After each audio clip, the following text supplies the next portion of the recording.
Hi guys, happy Monday. Welcome to my home sweet classroom. I am so glad you're here. I'm back in my classroom after our Thanksgiving break and I am very excited because we got a visitor. The elf on the shelf. I am really excited we get to name her today, or him. We got a letter and we'll see what the class says. Finished decorating my tree and here it is. Take you a whoosh. And there it is. There's the tree. Finally finished.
So this morning I have quite a bit of things to do. I have some planning to do a little bit. I did some over the weekend, but I need to get some stuff prepped. I have holidays around the world and I need to prepare some of those things so we can get started today.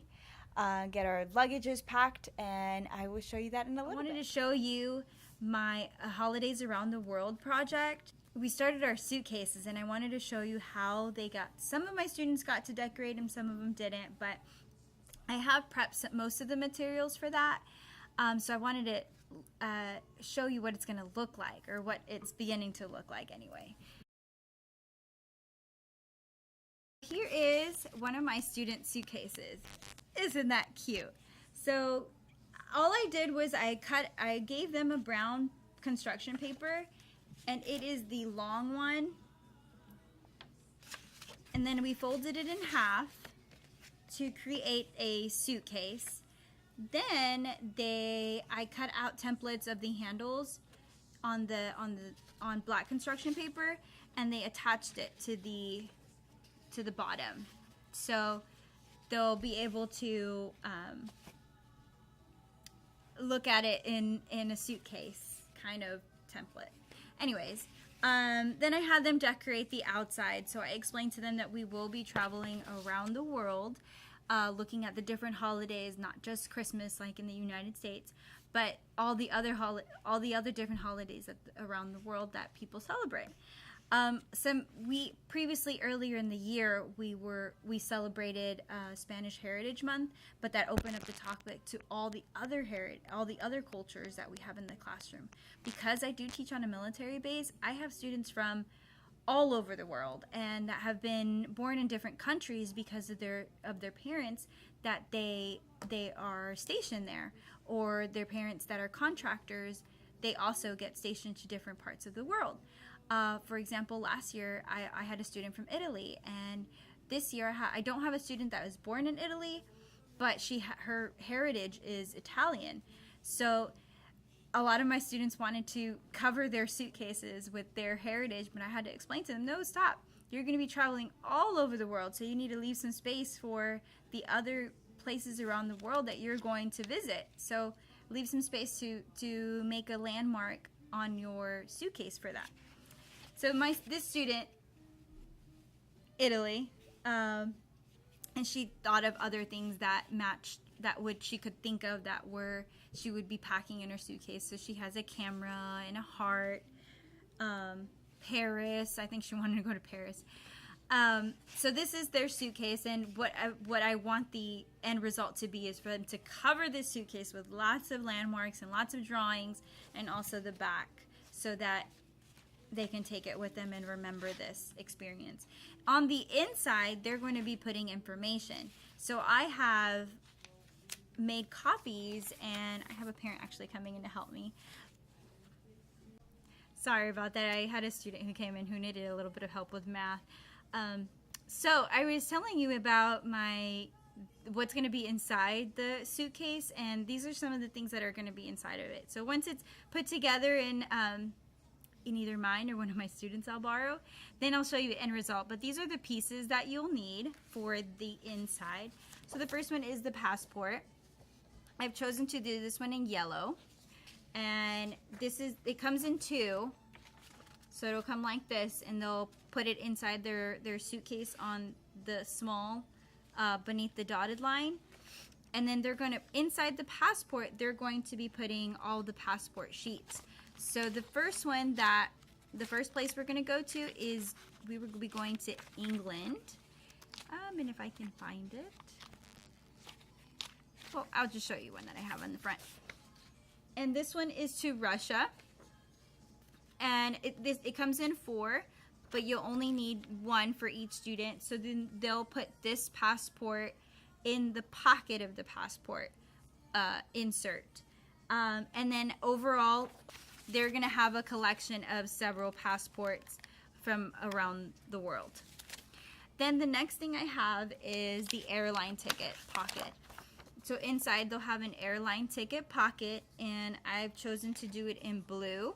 So they'll glue, again, this small underneath the dotted line, and then they'll have a section to put the airline ticket. Now their airline ticket looks like this.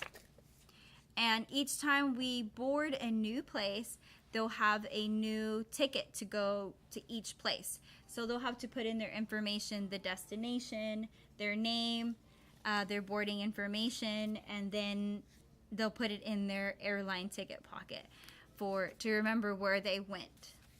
So those are the pieces that they'll need to cover the inside and to keep track of where they're going every time with the different places around the world.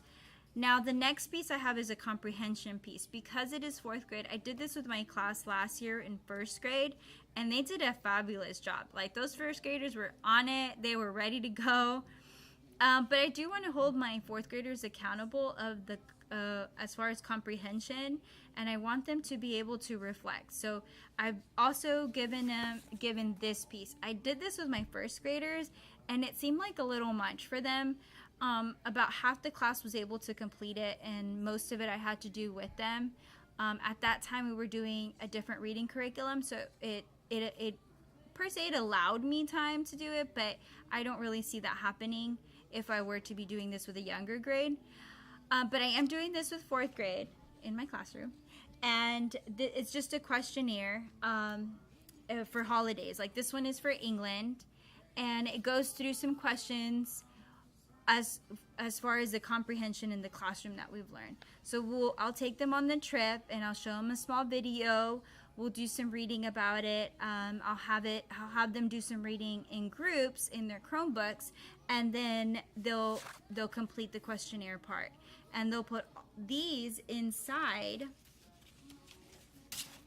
of their luggage, So they'll open their luggage and put all their things inside here, and then they'll put it away for the next day.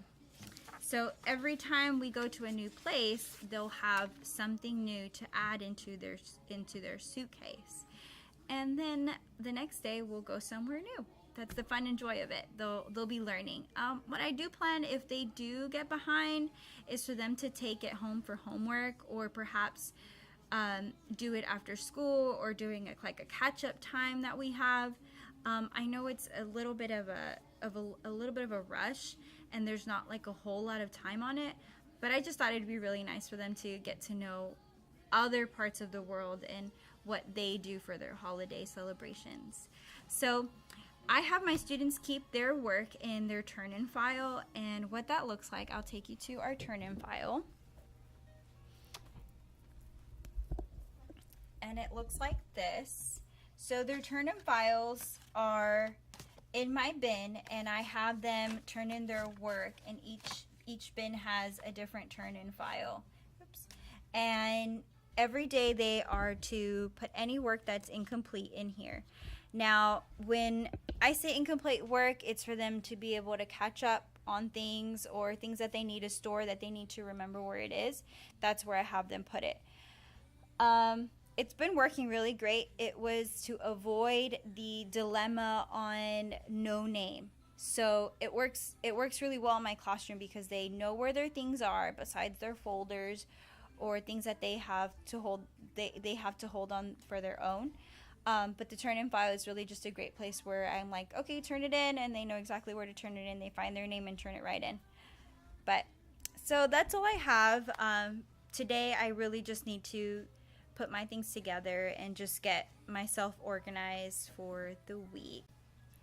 So that's all I have going on for today. That calls for the end of Monday, and now for Tuesday, looking forward to the week, getting some stuff done and making sure that my students are on task, hoping and wishing for a good week. Oh, I forgot to mention that the elf on the shelf, we decided to name her Cinnamon. Some of my students really wanted Ginger, so they decided Cinnamon Ginger, which is still really cute. But they're really excited. I'm really excited with them, and they're looking forward to what they're going to do tomorrow, what she's going to do tomorrow. So we'll see in the morning what she comes up with. Little Cinnamon. And some of my students even wrote letters to her and put it in the little box that I have in the classroom. And they were like, oh, I hope that she gets my letter and she takes it to Santa. So this is what it looks like. And so they put the letters inside there, hoping that Santa will read them today and making sure they're good and nice, making good choices. But I'll see you tomorrow. I hope everyone has a great evening.